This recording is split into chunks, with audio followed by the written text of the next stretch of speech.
Olá pessoal, aqui é o professor Emael e essa é a nossa segunda videoaula de Biologia do segundo bimestre.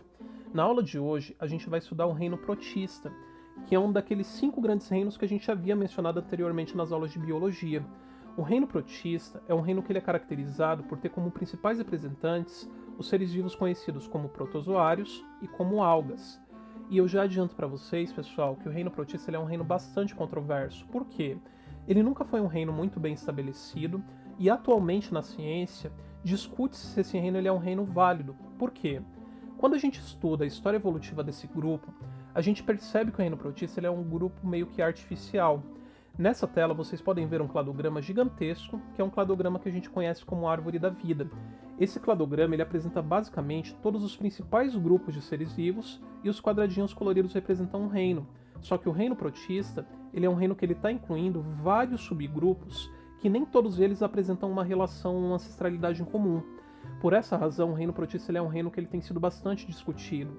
Inclusive, existem algumas propostas que falam em quebrar o reino protista em vários outros reinos, e se isso acontecesse, ao invés de 5, a gente teria aproximadamente por volta de 17 reinos.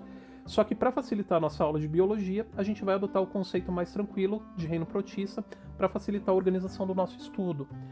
Já é interessante também saber, galera, que o reino protista acredita-se que ao longo do desenvolvimento da vida na Terra foi o primeiro grupo de seres vivos onde aconteceu um fenômeno chamado de endossimbiose.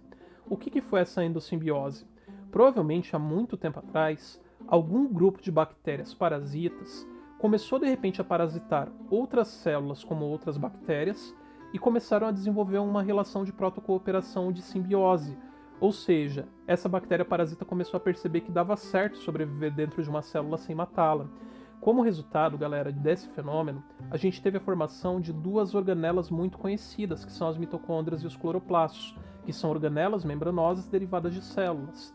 A gente sabe, galera, que tanto a mitocôndria quanto o cloroplasto são organelas que elas são derivadas dessa ação, provavelmente, porque elas são parecidas com bactérias. Tem organela, tem um DNA próprio, e geralmente é graças a ela que as células conseguem desenvolver a maioria das suas funções energéticas. No caso das mitocôndrias, acredita-se que provavelmente elas surgiram de um grupo de bactérias parasitas chamadas de rickettsis, que a gente inclusive mencionou na aula passada como causando algumas doenças. E o cloroplasto provavelmente derivou das cianobactérias, que eram alguns tipos de organismos que tinham a capacidade de fazer fotossíntese, tanto que cloroplasto hoje em dia existe nos vegetais, que são os principais seres fotossintetizantes do planeta. Beleza, professor, mas o que é esse bendito desse reino protista?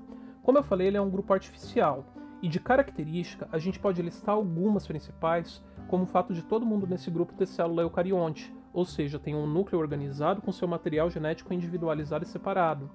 Nesse grupo você pode ter tanto seres unicelulares quanto pluricelulares, e o hábito de nutrição ele é bastante variável. Você pode ter tanto seres autótrofos que produzem o próprio alimento, quanto heterótrofos que consomem outra fonte de energia. Como eu falei, existem dois subgrupos, os protozoários e as algas. Protozoários geralmente são micro-organismos unicelulares e heterótrofos, alguns inclusive de hábito parasita. Já as algas podem ser tanto uni quanto pluricelulares, mas obrigatoriamente todas elas são autótrofas, todas elas produzem o próprio alimento. A gente vai dividir a partir de agora a nossa aula em dois momentos. A gente vai falar primeiro dos protozoários e depois sobre as algas. Começando pelos protozoários. Inicialmente, pessoal, os protozoários eles foram muito confundidos com animais primitivos. Por quê? Eles são micro-organismos, a gente não consegue enxergar eles a olho nu, e geralmente quando a gente observava em microscópio ou observava com algum tipo de instrumento de precisão, a gente via como várias criaturinhas às vezes se mexendo no meio do microscópio como se fossem animais. Os protozoários, no geral, podem ter hábitos de vida muito variáveis.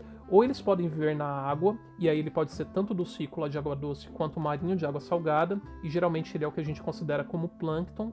Ou eles podem ter algum hábito de relação parasita ou até mesmo mutualista, de sobreviver com outros seres vivos sem causar mal. Com a reprodução dos protozoários, a maioria deles tem uma reprodução assexuada, significa que ele não precisa de um parceiro. Basicamente ele se divide em dois e faz uma bipartição gerando indivíduos clonais a partir do indivíduo mãe. Já por reprodução sexuada, você pode ter às vezes a conjugação, que é quando duas células de protozoários se combinam, misturam o material genético, separam-se e depois começam a fazer várias bipartições e gerar novos indivíduos com material misturado. Protozoário, galera, tem uma diversidade gigantesca, mas a principal forma de classificação e mais fácil para a gente entender é através de como que essas estruturas se locomovem. E dentro dessa estrutura de locomoção, a gente pode ter 4 grupos. Os flagelados, que são protozoários que possuem um flagelo para conseguir se locomover, fibrando ele e nadando. Os ciliados, que são protozoários que têm vários cílios ao redor da sua membrana, que também utilizam para locomoção. Os sarcodíneos, que não têm nenhuma estrutura bem fixa e a célula pode se deformar formando braços falsos. E os esporozoários, que não têm nenhuma estrutura de locomoção. Falando um pouquinho mais detalhadamente de cada um. Os sarcodíneos, também podem ser chamados de ameboides ou risópodes, possuem como estrutura de locomoção os pseudópodes, também chamados de falsos pés. Esses falsos pés, na verdade, são deformações do citoplasma que criam braços para conseguir se arrastar. Nessa foto a gente consegue ver como que essa célula não tem um formato definido e a membrana dela e o citoplasma começam a formar braços falsos para conseguir se arrastar. Geralmente elas se alimentam por fagocitose, englobando partículas de alimento e puxando para dentro do citoplasma, e alguns tipos de sarcodíneos, como as amebas, podem possuir bolsas chamadas de vacúolos, que acumulam água ou para expulsar e ajudar ela na locomoção, ou para equilibrar a quantidade de sal que tem dentro do corpo dela. Ciliados, pessoal, como eu falei, são os protozoários que apresentam vários cílios ao redor da sua membrana, e eles vibram esses cílios exatamente para conseguir se locomover nadando. Esses tipos de protozoários se alimentam utilizando 2 estruturas, chamada de citóstoma e de citopígio. Basicamente, o citóstoma seria uma estrutura parecida com a boca. É por aqui que vai entrar a comida, entra para dentro da célula, depois que ela é digerida, ela é eliminada pelo citopígio. E geralmente, no caso dos ciliados, eles têm 2 núcleos, um para controlar a reprodução e um para controlar o funcionamento da célula de forma interna. A gente tem também os protozoários flagelados, também chamados de mastigóforos, e a principal característica dele é que eles têm uma estrutura locomotória chamada de flagelo, e assim como no caso do espermatozoide, ele utiliza a vibração desse flagelo para conseguir se locomover nadando. A maioria deles são aquáticos, mas a gente também tem alguns parasitas que causam doenças, como a gente vai ver na semana que vem. E quando eles se reproduzem, eles sofrem o que a gente chama de bipartição longitudinal. Essa célula se divide no meio, mas ela se divide do meio da ponta dela até o flagelo. E a partir dela você tem a formação de 2 células filhas, uma para cada lado. Os esporozoários são os protozoários que a gente chama também de apicomplexos. A principal característica dele é que, diferente dos anteriores, não tem flagelo, não tem cílio e não tem pseudópodes. Eles não têm estrutura de locomoção. Por não terem estrutura de locomoção, eles precisam sempre ser carregados por vetores. E na maioria das vezes, como eles não têm locomoção, quando eles estão dentro de algum tipo de ser vivo, eles sempre vão ter um hábito de vida parasita, como é o caso, por exemplo, do Plasmodium vivax, que é um parasita que causa uma doença chamada de malária, que a gente vai estudar também na semana que vem. E agora conhecendo um pouquinho das algas. As algas, galera, são o que a gente conhece hoje como os prováveis ancestrais dos vegetais terrestres. Todos eles são autótrofos e todos eles realizam fotossíntese, que é a produção de fonte alimentar a partir da energia luminosa do Sol. A gente tem tanto algas unicelulares, quanto a gente tem algas pluricelulares e de tamanhos gigantescos. E elas podem tanto viver em ambiente marinho, quanto em ambiente de água doce. Agora, eu vou apresentar para vocês os principais grupos de algas que existem no meio do planeta. Tanto das algas que elas são unicelulares, quanto daquelas que são pluricelulares. Começando pelas mais simples, as unicelulares. Dentro das unicelulares, existem 3 grupos principais de algas para a gente conhecer na aula de hoje. Uma delas são as euglenas. As euglenas, pessoal, são algas que são flageladas, ou seja, ela é uma célula só supermicroscópica, só que ela tem uma presença de flagelo porque ela é uma alga que consegue nadar. E o hábito mais curioso dela é que elas são mixotróficas. Elas podem ter um hábito de dieta variável dependendo da condição ambiental que elas estão. Se ela está, por exemplo, presente em um ambiente iluminado, ela vai ser autótrofa e vai fazer fotossíntese. Se ela está, de repente, em um ambiente que está escuro, ela deixa de ser autótrofa, vira heterótrofa e ela passa a capturar vários outros micro-organismos ao redor dela e utiliza eles digerindo como se fosse alimento. Curioso a gente reparar que ela é um tipo de ser vivo que ela tem uma variação bem interessante da gente notar.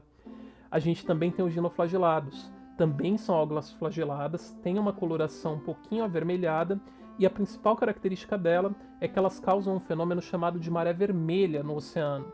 Se você tem um oceano que tem essa alga crescendo em grande quantidade, ela começa a produzir uma substância oleosa e tóxica que começa a formar uma mancha vermelha por cima da água. Esse fenômeno da maré vermelha é extremamente perigoso, porque esse óleo que ela libera, que é tóxico, pode intoxicar toda a fauna marinha e geralmente quando acontece maré vermelha, na manhã seguinte a praia está completamente lotada de animais mortos.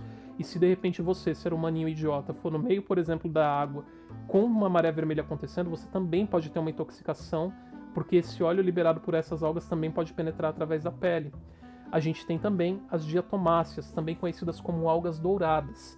Essas algas, galera, elas são algas unicelulares que elas têm a presença de uma carapaça feita de sílica ou de calcário envolvendo a sua célula. O legal dessas algas é que quando elas morrem, a célula se degrada, mas a carapaça continua. E geralmente essa carapaça forma o que a gente conhece como terra de diatomácea, que são vários grânulos de algas mortas. E isso daqui está bastante presente no meio, por exemplo, da areia da praia. E isso tem uso inclusive econômico para a gente como ser humano. Geralmente essas carapaças elas são tão rígidas e são tão pequenininhas que elas podem ser utilizadas inclusive para a produção de cremes esfoliantes para a pele ou até mesmo de creme dental para esfoliar o esmalte dentário. E por último, a gente tem as algas pluricelulares, que são as algas de maior tamanho e aquelas que geralmente alcançam tamanhos maiores no meio do ambiente aquático. Nesse grupo existem três. A gente tem as ceofícias, também conhecidas como algas pardas, porque elas têm uma coloração meio amarronzada, e a principal delas é o sargaço. Sargaço, galera, elas são algas que elas crescem no meio do oceano e elas formam estruturas até parecidas com florestas submarinas. E você tem muitos animais que dependem desse ambiente ou para se esconder ou inclusive para se alimentar ou para morar. A gente tem as rodofícias, que são as algas vermelhas. As algas vermelhas, galera, a principal curiosidade delas é que além dessa coloração bem escarlate, bem vermelha que elas têm, elas podem ter uso alimentar para a gente como ser humano. Algumas algas, como é o caso da Gelidium, podem produzir uma substância conhecida como agar, ou agarose, que é uma substância que serve para a produção de gelatinas e de substâncias assim com essa composição um pouquinho mais gelatinosa. E para quem gosta de comida japonesa, as algas vermelhas elas também são fonte daquela alga que envolve, por exemplo, o sushi e o temaki, que é uma alga muito apreciada pelos japoneses, conhecidas como nori. E por último, a gente tem as clorofícias, que são as algas verdes de grande tamanho. As clorofícias, galera, a gente acredita que elas são provavelmente os ancestrais mais próximos dos vegetais terrestres que a gente conhece. Por quê? Elas compartilham o mesmo tipo de pigmento, que é a clorofila, e compartilham o mesmo tipo de reserva alimentar, que é o amido, que é produzido na fotossíntese tanto dessas algas quanto produzido pelos vegetais terrestres. Bom, pessoal, agradeço a atenção de vocês. Na próxima semana a gente vai estudar um pouquinho sobre as doenças causadas por protozoários. Tenham uma boa semana e até a próxima aula.